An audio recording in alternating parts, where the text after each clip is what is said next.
8, 7, 6, 5, 4, 3, 2, 1, 0.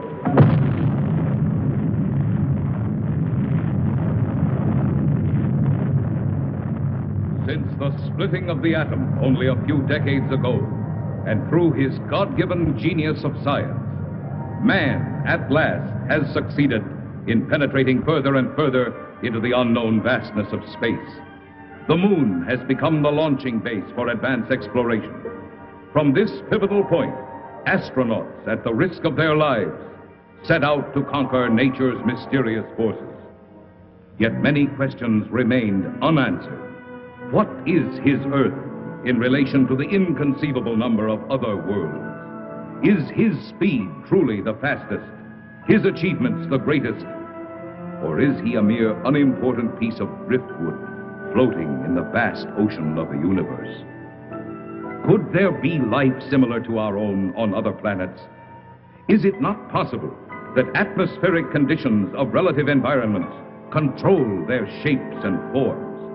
If so, would they be giants? Or could perhaps the opposite be true? Could their intellect have reached a scientific level far above man's dreams? What then will the future reveal if this story you are about to witness is only the beginning?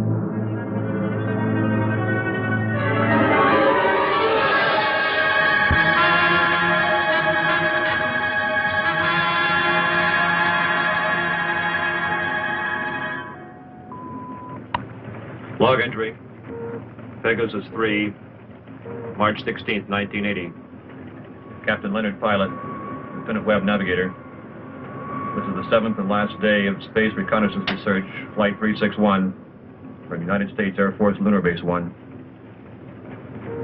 We are 21,000 miles from base, bearing at 270 degrees, 23 minutes. Azimuth at plus 46 degrees, 46 degrees, 50 minutes, ecliptic. On routine successive approximation by trajectory computer using data from the Space Position Recorder. It's quiet and lonely out here. And frankly, we'll be happy to get back to that dreary old moon.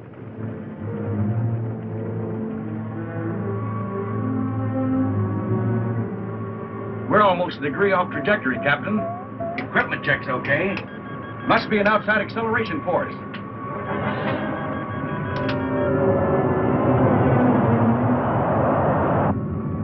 Something approaching fast. I'm setting up auto-evasive pattern. A large planetoid object is on a direct collision course with us. We are under 11 G's exterior acceleration and have no control whatsoever.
Just incredible. 2 ships missing in less than a month. Nothing within thousands of miles of their position. And yet they crash into something that appears suddenly on our radar, big enough to be a planet. And then the next instant it disappears. It's against all theories of space. You get the same reports from bases 2 and 3? It appeared for a second or two, then vanished completely. A ship is on a routine flight. Controls, rockets, everything in order. And then all of a sudden... Yes? General Gibson for Colonel Mansfield from Earth Headquarters. Stand by. Colonel Lansfield. Mansfield, what's all the trouble up there? General, I can't tell you any more than what was in that report this morning. You're certain the rockets crashed? I am. We have their last log entry through our recording reproduction unit. Now, General, I've listened to it over and over. It tells what happened, but not how and why. What do you suggest? I don't know, General. No doubt the rocket's destroyed. We don't know what we're looking for. This mysterious planet seems to come and go at such speeds, it's impossible to track. Phantom planet, Lansfield. You're a little old to think that, aren't you? This is a capable base, General, run by capable men. Now, there's something out there that isn't supposed to be. All right, take it easy. Send another reconnaissance with Chapman. Chapman? I need him for the Mars project. If this phantom planet thing isn't cleared up, there won't be any Mars project. Send him. Yes, sir. Ask Chapman to report. Yes, sir. Captain Chapman, report to the Colonel.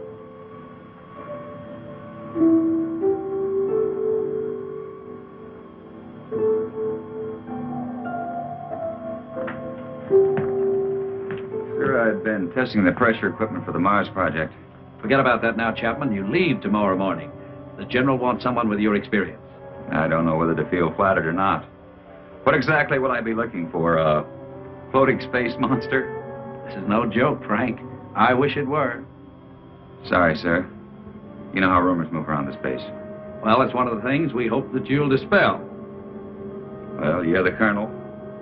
I'll take a crack at anything once. And that's about all you'll get, Frank. One crack.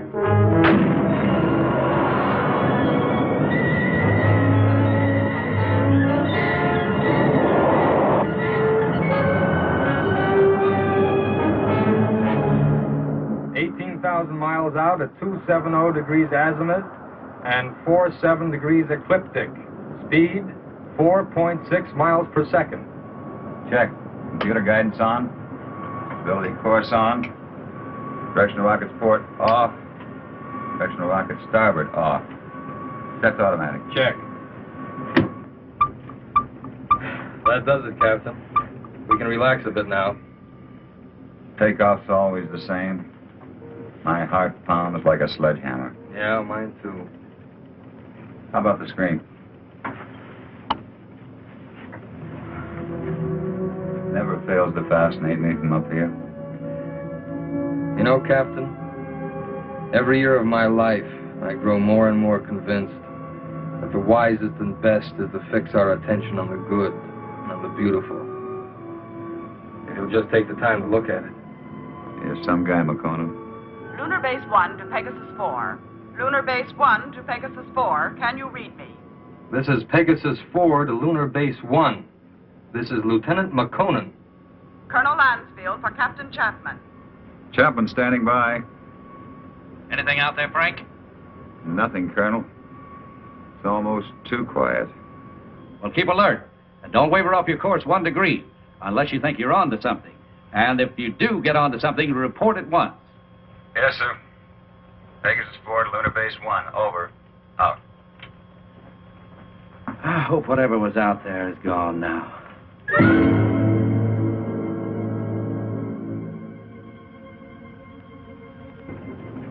What's our elapsed time from base? 14 hours, 22 minutes, and 30 seconds. You could stay up here another 14 hours and still see nothing. Even 1,400 hours. That's about all we can do, though.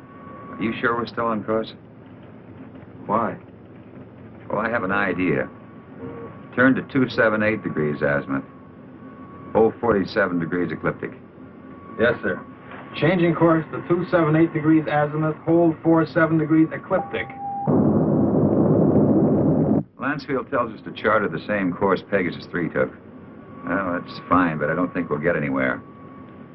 This strange planet dashes about like it's supposed to. It figures we won't find it around here. So we're changing course. Lightning never strikes twice in the same place. Precisely. You with me? Like I said, you're the captain. I'll take a new reading. Thanks, Ray.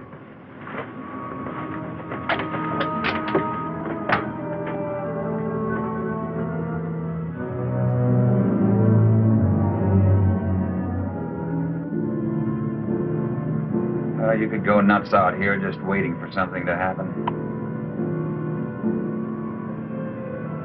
You seem pretty much at ease. Well, I figure it's just the same as fishing. Gotta be patient and wait. Electrostatic meters going haywire. Lunar Base 1 to Pegasus 4. Can you read me? Over. Pegasus 4 to Lunar Base 1. We read you. Over. You are completely off course, Pegasus 4. Check your position immediately. E-computer and spectrometer out. Pegasus 4 to Lunar Base 1. We are aware of being off course. Cannot explain at present. We are entering a heavy magnetic field. Several instruments are out, and I'm afraid others are going. Give us our exact position. Over. Pegasus 4, you're... Cannot hear you, Lunar Base 1. Over. Changing to the manual control. Meteor.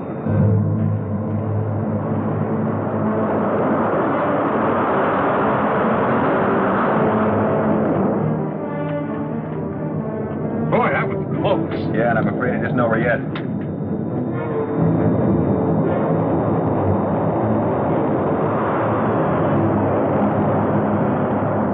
We're on a semi-closing course with them.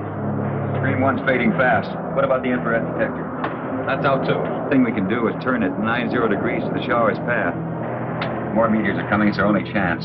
That will be to 311 degrees azimuth and minus 12 degrees ecliptic. Here they come. This is it.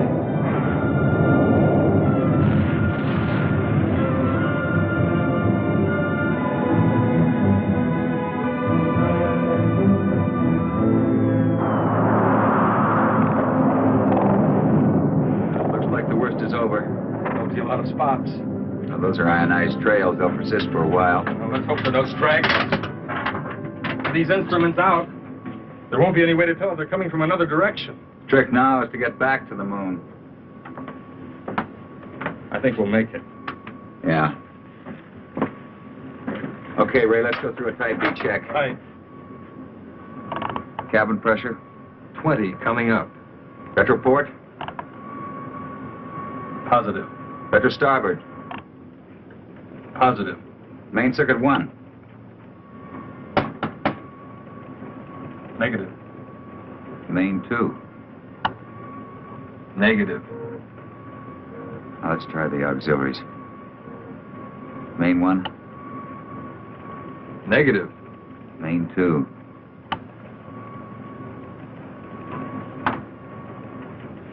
That's not in the circuits. No, the meteors must have smacked into the propulsion elements. Feed lines. Yeah, if we're lucky. Well, there's only one way to find out. Looks like it.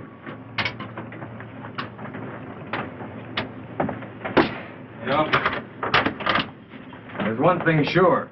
What's that? They knew what they were doing when they forced us to go through those space drills dozens of times. If I remember correctly, you had a different opinion. Hey, don't rub it in.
retro-rocket feed lines must be cut.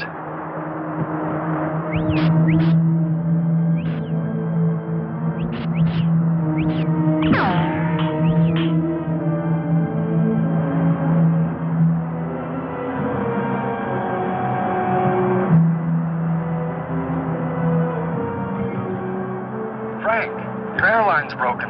Frank!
With all respect to the Colonel, sir, I don't think it's any use.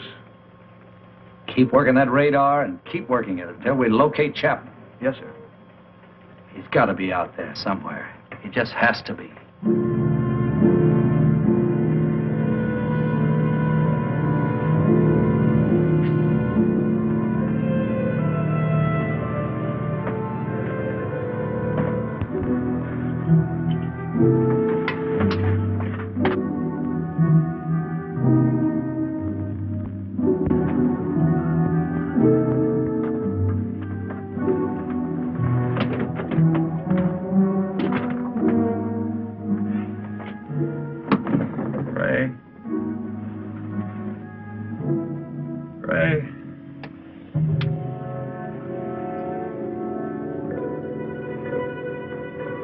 Lieutenant McConnell.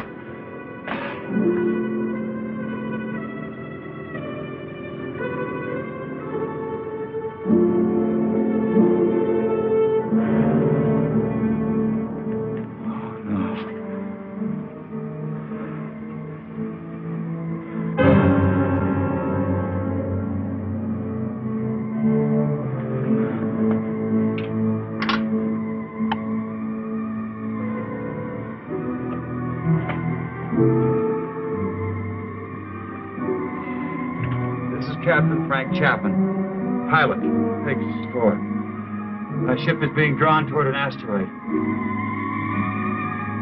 Instruments completely out of operation. Navigator McConan, lost. I cannot read my position. I'm going to try to land. I don't think I'll make it.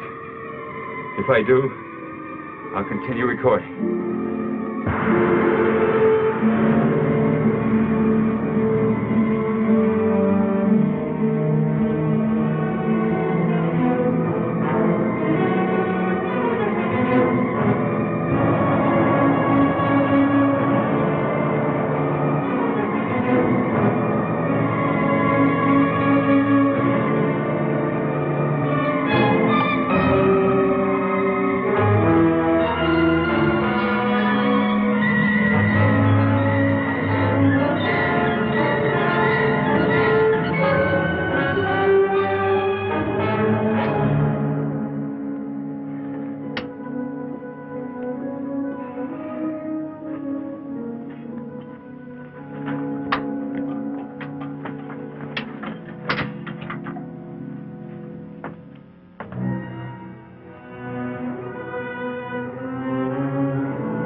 Attention immediately. Lunar Base 1 to Pegasus 4. Can you read me? Frank, your airline's broken. Navigator McConan. Ray? Lieutenant McConan. I'm going to try to land. What exactly will I be looking for? A floating space monster? No joke, Chaplain. I wish it were.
Size?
He should stand trial. We must take him to Cecil.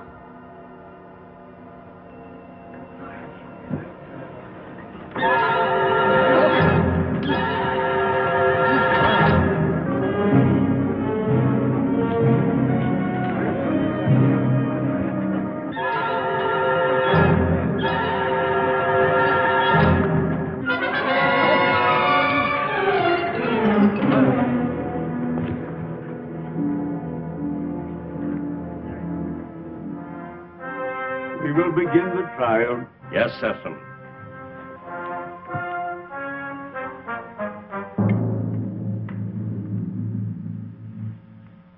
Thank you, Cecil.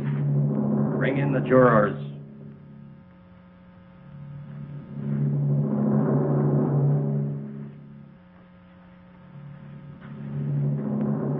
Will Ipsilatus step forward?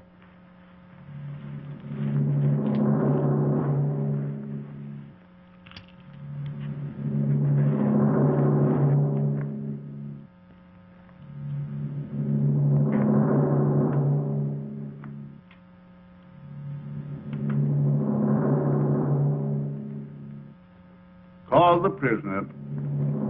Bring in the prisoner.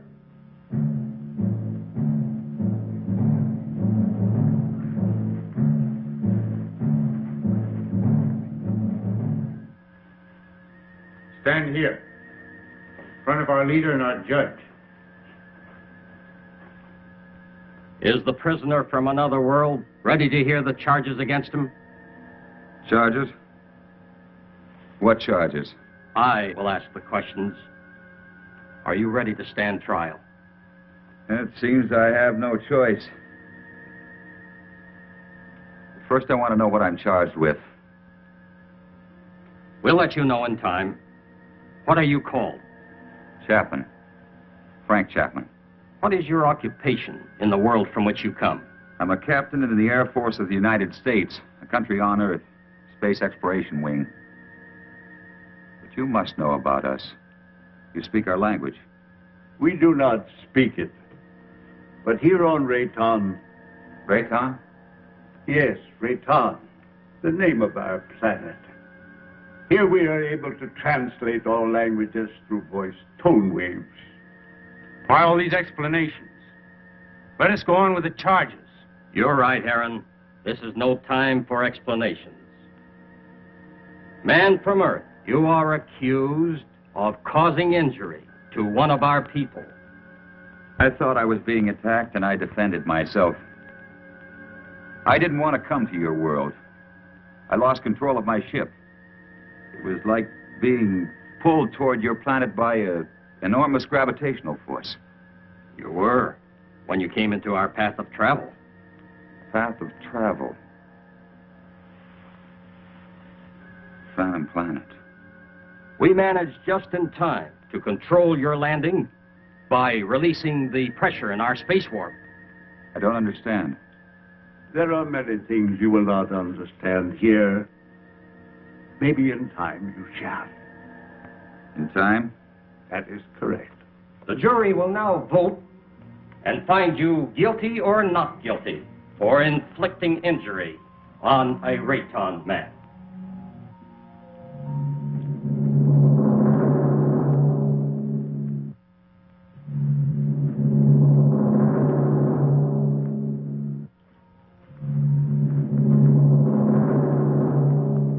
The verdict, Judge.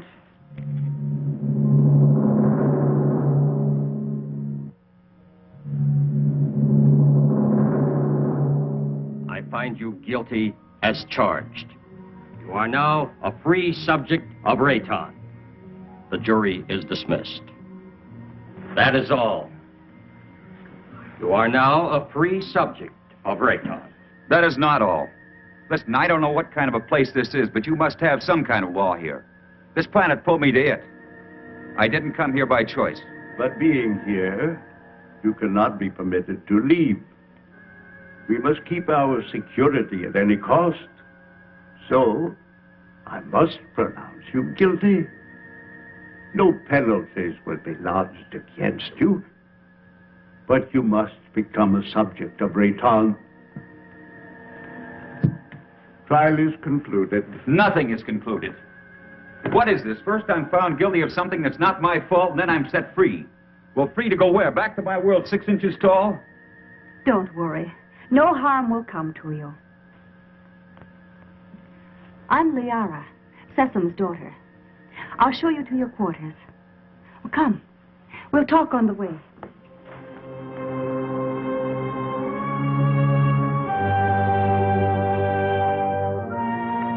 What has happened to me? You mean your size? Well, our atmosphere, together with some acceleration from our gravitational control, has reduced you to normal. Normal? Normal for us. You see, everything here is in proportion to our planet's size. We know several worlds that have creatures larger or smaller according to the size of their world. Do you feel any different? No, but it's not exactly funny to think that someone on Earth could carry me about in their pocket. Oh, that would never happen. The oxygen in your atmosphere would restore you immediately to your regular size. But either way, it wouldn't matter. You'll never see your world again.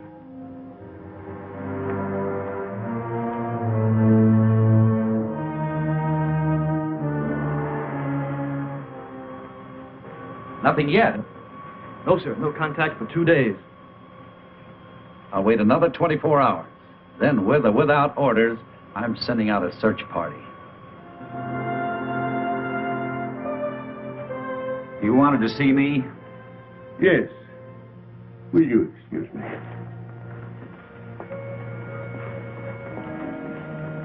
We must talk about your future. Your future on Rayton. My future on Rayton? I want to talk about getting back to my world, back to Earth. I'm afraid that is impossible. You might as well accept your fate of being one of us. Being one of us, you must be productive in one way or another. Well, what is it you want me to do? You must help us to keep spaceships from your world from landing here. But that's my only hope of getting back. Forget about it. 2 ships in my unit disappeared. Did they crash here? Unfortunately, yes. They were pulled into our strong gravitational field. Well, so was I. Yes, but luckily we were aware of your approach and lowered the power on our gravity field. I don't get it. In many ways, you're hundreds of years ahead of our science. Yet you live in such a primitive manner. It may not be as odd as it seems. It's true that our technology may be much further advanced than yours, but then a strange thing happened. Well, what was that? We had machines do all our work. People on Rayton became completely free of all labor, practically of all responsibilities. Our people became soft and lazy. They did not know how to cope with their free time. They started to fight amongst themselves. That's very interesting. Many people on Earth are beginning to face the same problem. Too much free time, too little work. Problem not at all unique in the history of the universe. Well, what happened on Rayton? Our forefathers then made a wise decision. They returned to, as you say, our primitive ways. The Raytons again had to toil for their living. They became much stronger, much happier, much more valuable. But you didn't forsake all of your scientific achievements.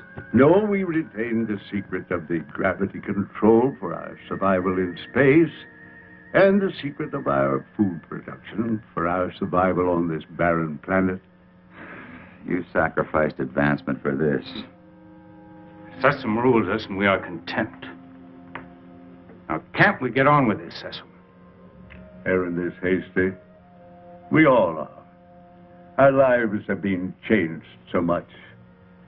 I would like you to become acquainted with our ways. Later, you may choose a wife. With Liara or Zeta. Zeta cannot speak, but she is a fine woman. Well, between the two, it would be difficult to make a choice. It is no problem. You may take your time, but once you've made your choice, remember, it must not be taken lightly. You must be hungry. Come with me. Liara, go now and learn our ways, and perhaps you may help us with our problems. You can decide about this later. Now you need to eat and rest.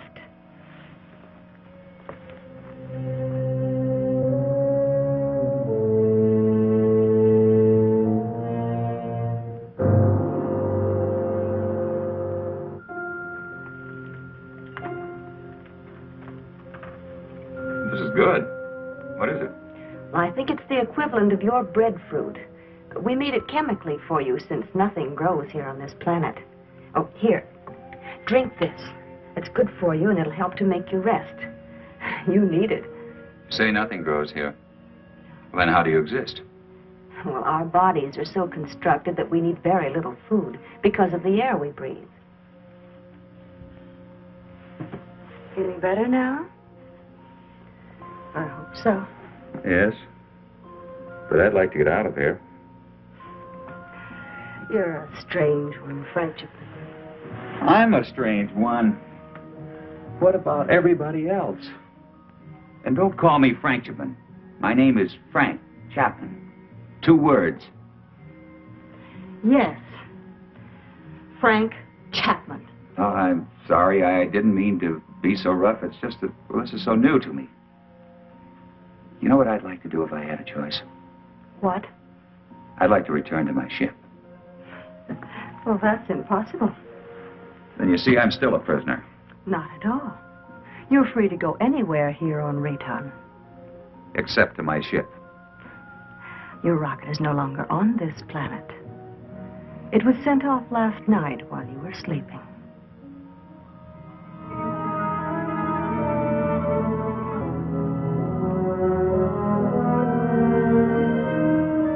I cannot read my position. I'm going to try to land. I don't think I'll make it. If I do, I'll continue recording. This is Captain Frank Chapman, pilot, Pegasus 4. My ship is being drawn toward an asteroid. Instruments completely out of operation. Navigator McConan, lost.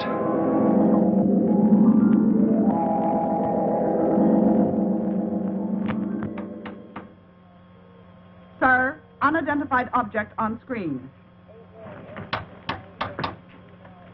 This must be Chapman's ship, Colonel. Certainly has all the indications and all the characteristics of a spaceship. And no other unit of ours is scheduled for flight in this area. Any contact? None, Colonel. Just static. His auto-emergency transmitter should be on full blast. I'm tuned to all Pegasus frequencies, sir. So are the automatic relays on Earth. Good. This must be Chapman's ship. What else can it be? Captain Beecher and Lieutenant White are to report to the briefing room immediately and stand by for takeoff. Now report immediately any news or anything unusual on your radio and radar relays. Yes, Colonel.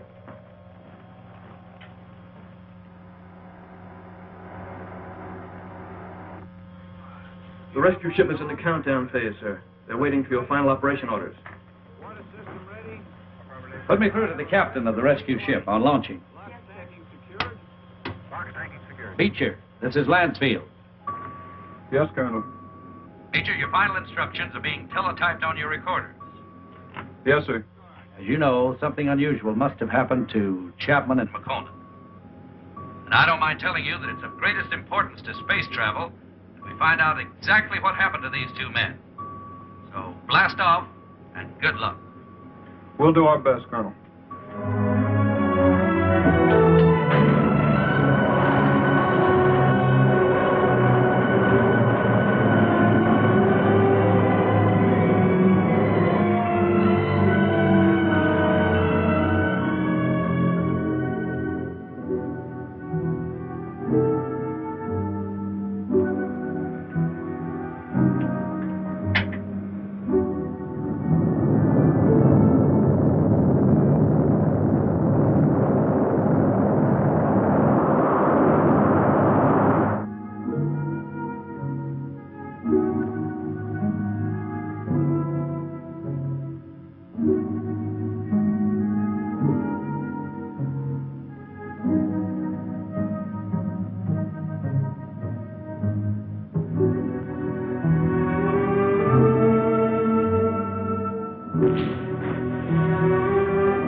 Try to land. I don't think I'll make it. If I do, I'll continue recording. This is Captain Frank Chapman, pilot, Pegasus 4. My ship is being drawn toward an asteroid. Instruments completely out of operation. Navigator McConan, lost. Pegasus 4 to Lunar Base 1. Pegasus 4 to Lunar Base 1. This is Captain Beecher, over. Lunar Base 1 to Pegasus 4. We read you, Captain Beecher. Good work. Stand by for Colonel Lansfield. Beecher, how are they? They're not. I mean, there's no one on board. There isn't a sign of life. Two men just don't get up and walk off a rocket in the middle of space? No, sir. Then what the devil? Chapman recorded a final message, sir, but it doesn't make sense. Our repro units are picking it up. We're examining it. Can you bring her in? I'll have to check out the instruments, but I think so. All right, give it a try. White can bring your ship in. Yes, sir. And Beecher, Yes, sir. good luck.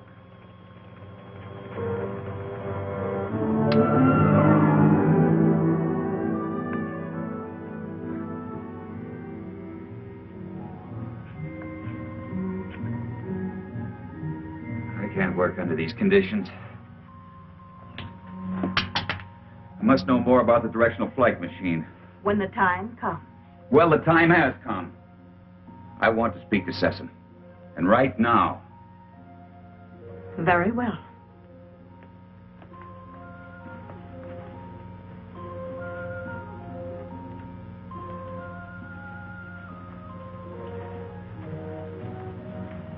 Father, Frank Chapman wishes to speak with you.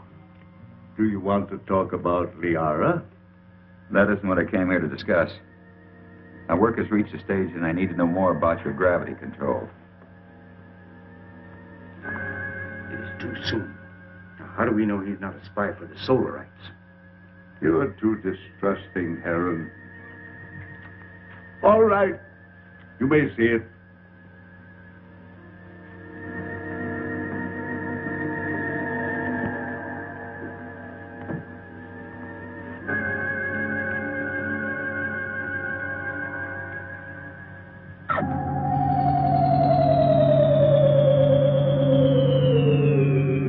Incredible.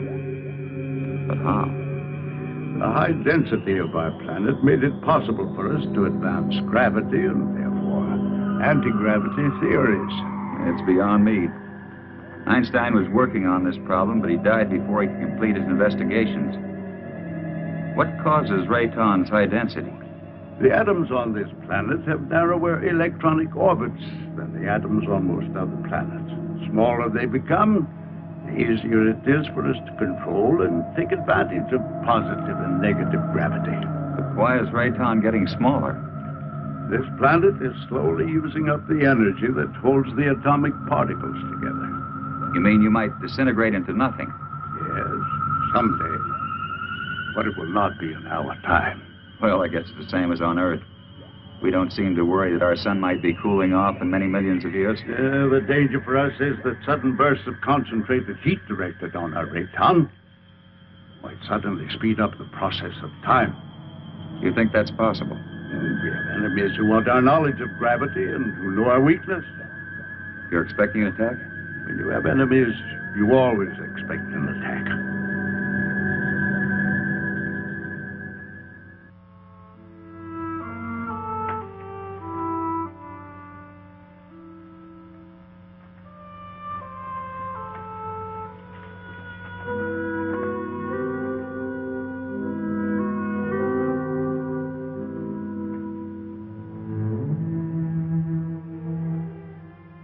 Hello.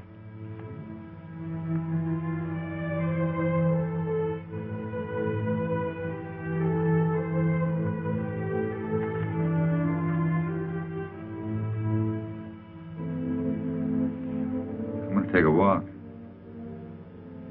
Will you join me? Come on.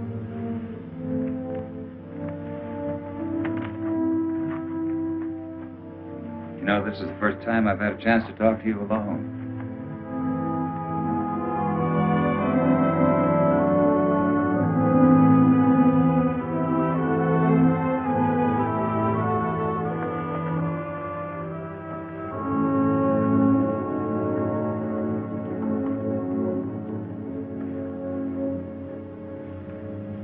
How is it you're more different than the others?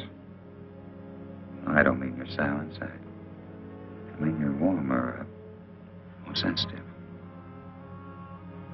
That wasn't really a question, because I know you can't answer. I just wanted you to know how I feel. Strange world. I don't want to hurt Liara. You don't either, do you? I like you.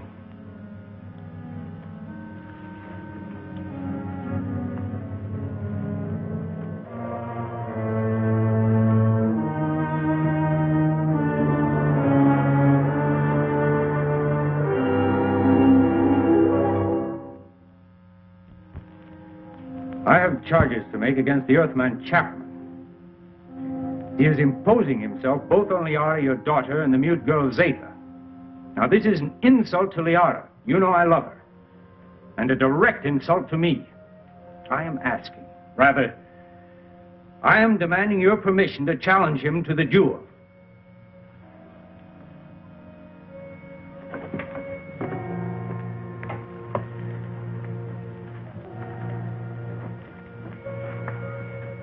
You sent for me? Yes. I have reports about you that are not good. That you're causing much trouble. What am I supposed to have done now? You are forcing your attentions on Liara, and then on the mute girl Zeta. That's not true. Why don't you ask them? He lies. Silence. Is it true? Has he forced himself or his attentions upon you? Why would she admit it? Perhaps she's afraid of him. Being mute, she's unable to defend herself. Maybe she's protecting me. Listen, I'm not going to be put on trial or questioned by you or anyone else for something I haven't done. You know, buddy, I don't like you. Maybe it's a carryover from Earth and not good taste, but I'd like to hang one on you. Chapman, Harron has challenged you to the duel of Rayton. Do you accept his challenge? A duel for what? What kind of a duel? This guy doesn't look very honest to me. A duel of bravery. You know, Mr. Sessom, maybe this duel business is a good idea. Might clear the air a little. So how do we go about it?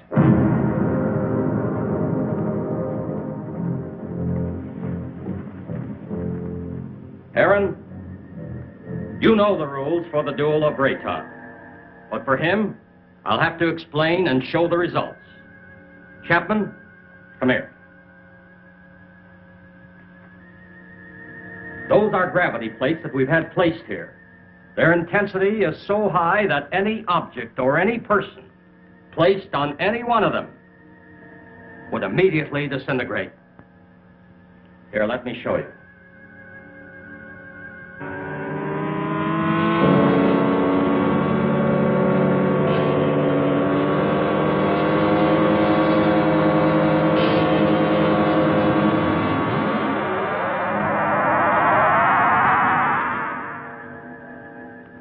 The duel of Rayton is one of physical strength and skill. You will use this rod and attempt to push your opponent on top of one of the gravity plates. You saw what happened to the rock.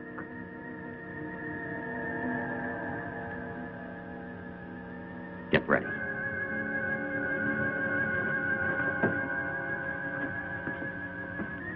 Put the combat rod in position.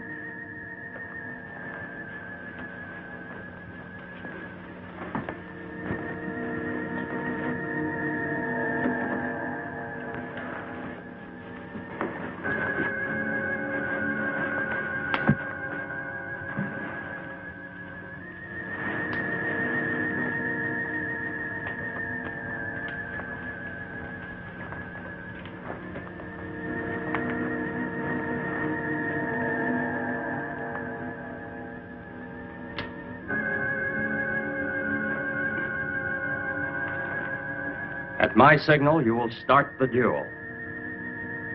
There can be no quarter called and no quarter given. The fate of the victim is in the hands of the victor. The moment has come. At my light signal, you will proceed.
Why didn't you kill him?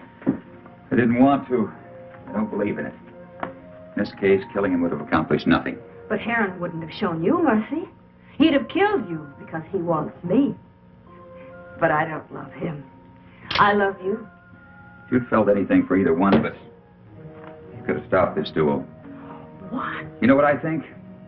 I think you were waiting to see which one of us won and then take the one that was left over. What? No, Liara, I don't love you. I don't even know if I like you. But let me tell you this. You can't make someone love you. It's got to come naturally. You can't force it, you can't command it. If you do that, you'll never find it. Oh, this whole thing is like a nightmare to me. I miss my people. Well, I've got to make some attempt to get back. And if you feel anything for me, you'll try to help me. Well, perhaps you're right.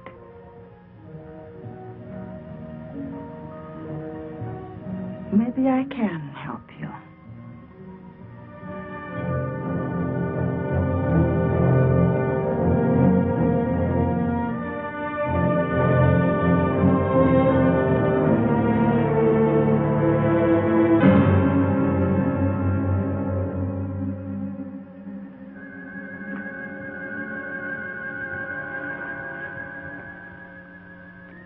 As you said, I don't want to kill you.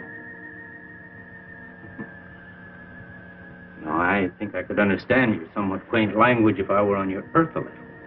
Well, why don't you kill me? You didn't kill me. You had the chance. Well, what about the knife? This isn't exactly what I'd call a friendly visit.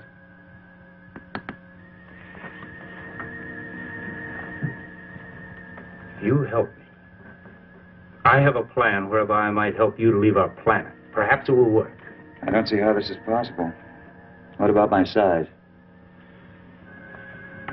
I inspected your giant suit. And the oxygen tank holds air from your own world. Now, isn't that right? Yes, of course, but why? No, never mind that. It's not important. You see, the whole plan is based on the theory that your people are searching for you. Now, I must get you back before they attempt to find you here. I know they've been searching and will eventually zero in on this planet. I think I can get you back in time. Yes, but you're doing this because of Liara, aren't you? Yes, I am. I'm in love with her. I don't think she loves me yet, but perhaps with you gone, she will see things in a more realistic light in time. Well, how can we get my suit into the open? I have some men I can trust. In Sesson? No. You must never know. Otherwise, we both will be put to death. 2 nights a week, I'm alone. In complete charge of the Master Control Center. Can one man handle it? Yes. And on one of those nights in the near future, while Sessom is sleeping, I will maneuver Raytown within a distance of your Earth's moon. You think they'll be able to see us? Precisely. They will investigate and find you.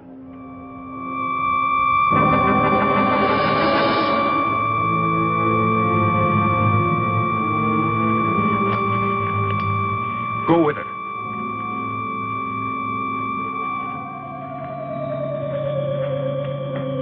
What is this? What's happening? The siren means we're being attacked. Attacked by whom? Attacked by whom? The Solarites. We've been here too long. They've discovered our position. Who are the Solarites? I've no time to explain. I must help Sessom. What will this do to our plans? We must fight this off, or no one will have any plans. Is everyone underground? Yes. Let me go.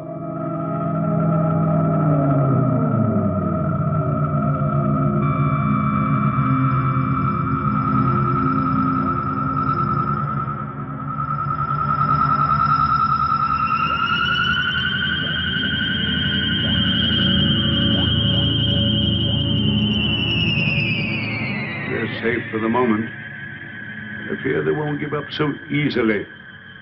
Safe for the moment? Well, who are these Solarites anyhow? They're from a sun satellite. For generations, they've been after our universal gravity control because they want to avoid being pulled into the sun. If we don't stop them, they'll eventually attack your Earth. Liara, show him the prisoner. Prisoner?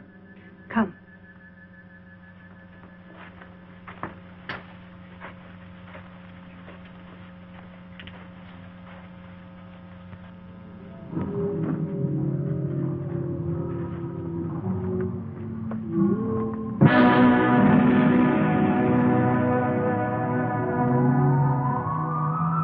That's a Solarite. Yes. He was captured during the last war. The only one of their monsters that didn't die in the attack. When did this attack take place? Several years ago, when Zatha was a little girl. That's when she lost her voice. What makes those rocks disintegrate? It's as if they were hitting some invisible wall. That's exactly what it is. The monster is so strong that he can smash any ordinary structure. Now, what you call an invisible wall is really another way that we use our gravitational control. Now, by using a high magnetic field, we can lock molecules so closely together that they form a solid wall. Make a big hit at MIT. Where? One of Earth's more advanced centers of learning. I only hope your wall will hold him in check. Yes. He could kill us all if he escaped. Life on other planets. We were always wondering if ours was the only one so blessed. There are many inhabited worlds, but only these fire people bother us.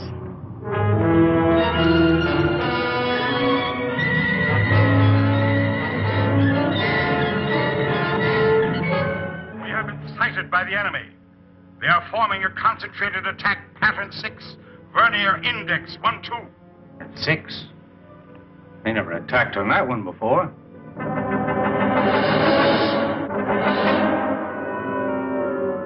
What are we going to do? We must try to break up the attack.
Fantastic. We can do one of two things. Outrun them or fight them. Well, breaking up a formation is one thing, but how can you fight them? Do you have a chance? We have to settle that once and for all. Living in constant danger isn't worthy of us. But don't forget, we still have the gravity control. The greatest danger to us is the high-intensity heat bomb. That's right. They have enough concentrated heat to blow up our planet instantly.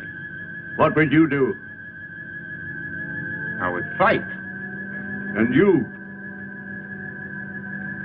Fight. Right. That's exactly my decision. Prepare for battle. Sharp acceleration for attack position.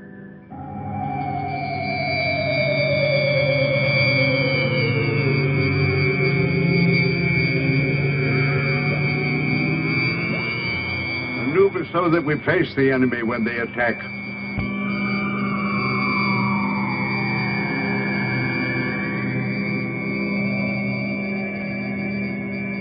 Heron, alert our units to be ready for frontal attack. All units, prepare for frontal attack.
Activate the gravity curtain.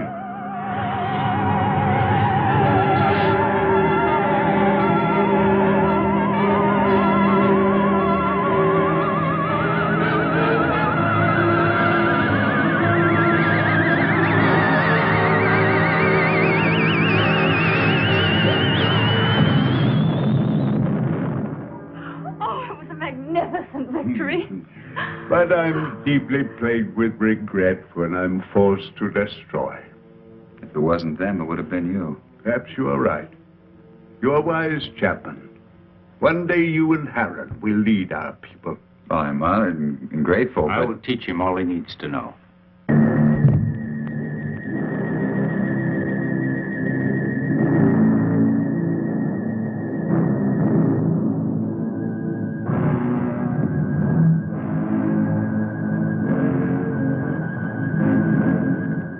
Well, where's Zeta? She went to sleep early. Sleep.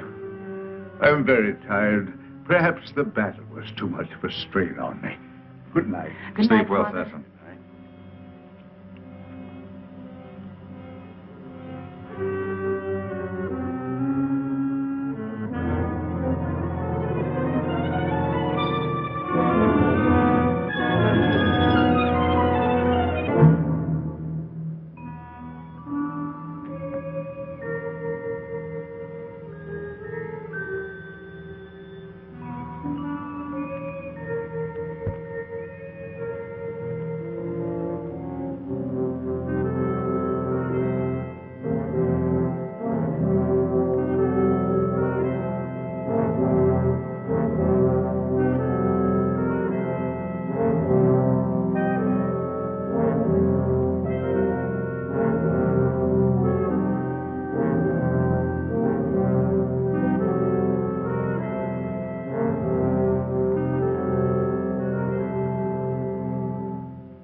think it was a Solarite. Are you all right?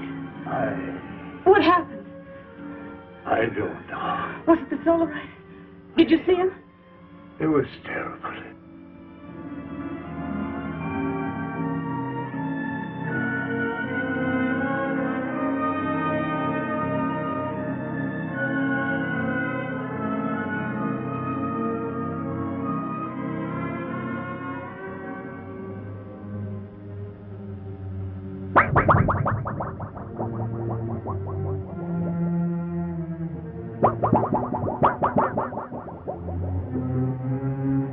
I'm going to control room. No, you stay with Liara.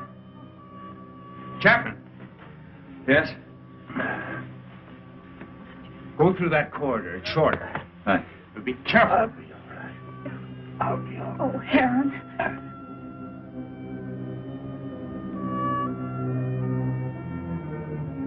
Zatha, are you all right?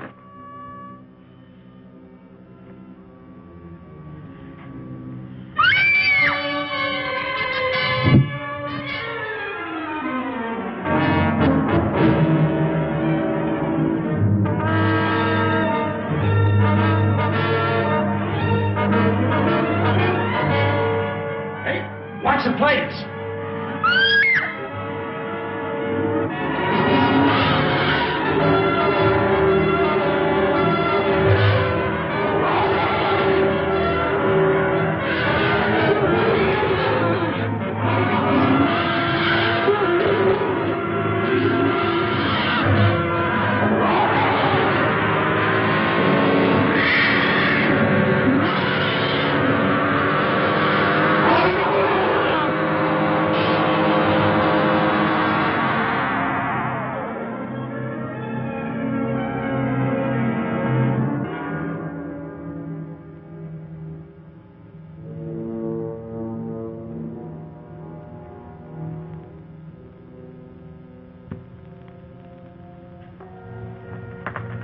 How's Sesson?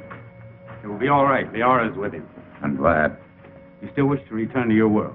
Yes, but... Well, then tonight's the best time. See, the chaos of battle has brought us closer to your moon than we've ever been. It'll be a simple task to maneuver Rayton slowly and steadily even closer, and the risk will not be so great because the travel time will be short. And we'll be well within the range of Moon's radar. Yes, but we cannot go unnoticed. Now, as soon as we're within range of your moon, my men will carry your suit out into the open. Now, if your people come to investigate, we'll pull them into our gravity and direct their landing. Meanwhile, you will enter your suit, seal it up, so that you're not exposed to our atmosphere, and, well, the rest you know. Where shall I meet you? In the control chamber. Someone will come for you.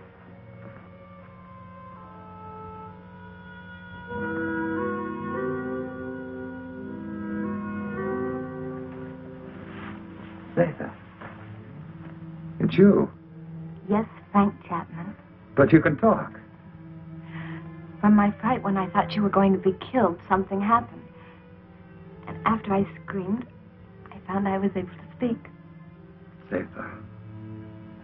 I have many things to say to you, Frank Chapman. But it's so wonderful you being able to talk. And I have so many things to say to you. Oh, everything has been terrible. You're so lovely. You have such an adorable little face.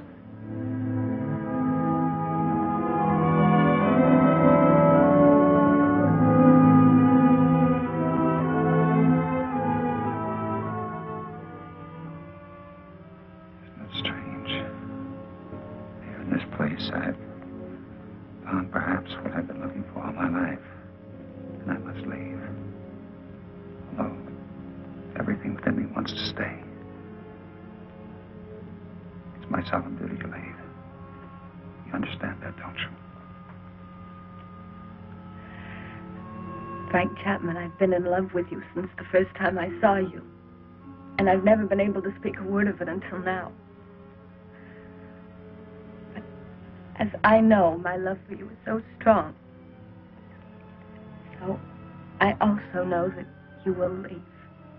I must leave.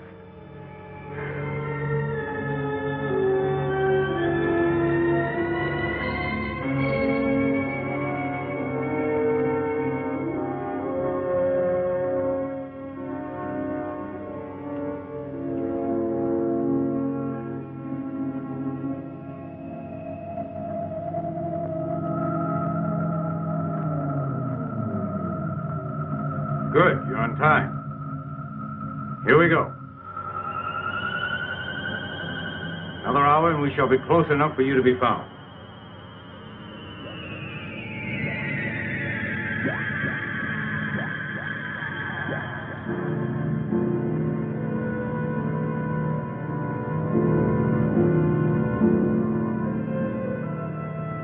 Lunar Base 1 to Rocket Ship 380. Over.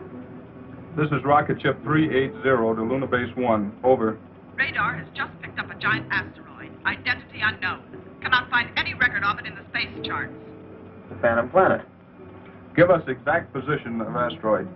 9 degrees in northern cluster field, and I have an order from Colonel Lansfield. You are to land on this asteroid and send White to investigate.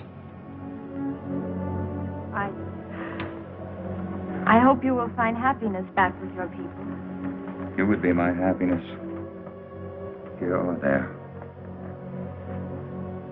Frank Chapman, please. You must take the stone. It will be a good luck charm. Hold on to it. It will help you to go back safely to your people. Keep it. And remember, Mac, I love you. Yes, Zeta. I'll keep it forever. Just confirmed it. A rocket similar to yours is heading in our direction. I hope it won't crash. Don't worry. I have the best men on gravitation control. And I have another man who's coming to help me turn on the oxygen tanks as soon as you're in your suit. Thank you, Han. You know, we've become friends here. Good friends. We would have become friends anywhere. Your planet or my Earth. I wish you and Liara much happiness.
Chapman. White to Beecher. Come in, White. I found Chapman. He's alive. But there's no trace of McConan. Where's McConan? He's dead. He's gone.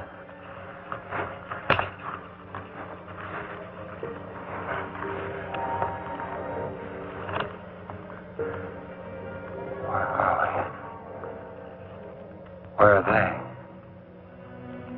Where are the others? Where's who? Zatha. What are you talking about? Say something. Helen. Come on, let's get back to the ship.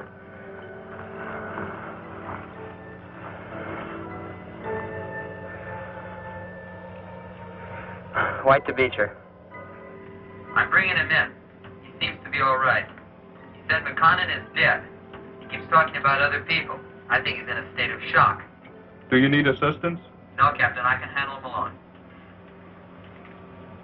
You know, Frank, you're a lucky guy.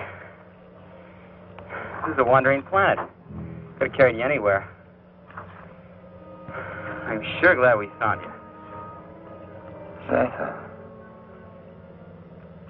Where is she? What you need is a rest.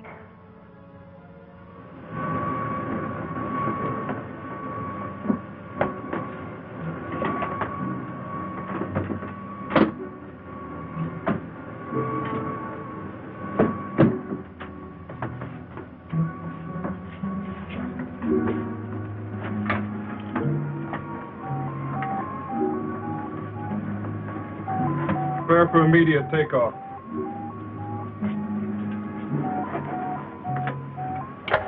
How do you feel, Chapman? I don't know.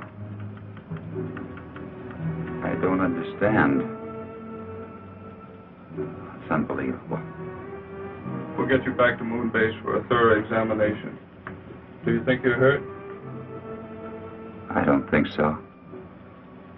You must have been knocked out for quite a while. I must have been dreaming. Quite possible you were delirious. The shock of the crash landing of your ship. Ray's gone. But I just left Zeta and Heron.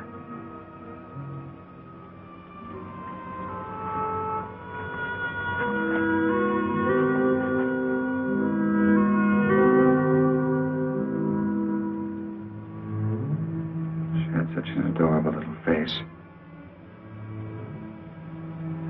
All rockets ready for firing. Stand by for countdown. The gravity of this planetoid is very strong. We'll need every bit of thrust for our takeoff. Don't worry. I know we're gonna make it. Start your countdown. 10, 9, 8, 7, 6, 5, 4, 3, 2, 1, 0.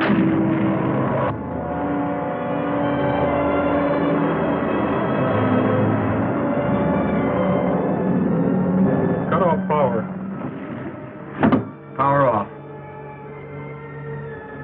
Rear screen.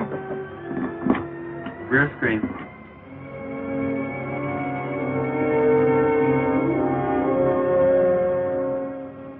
No, now they'll never believe me. Even with this, they'll never believe me.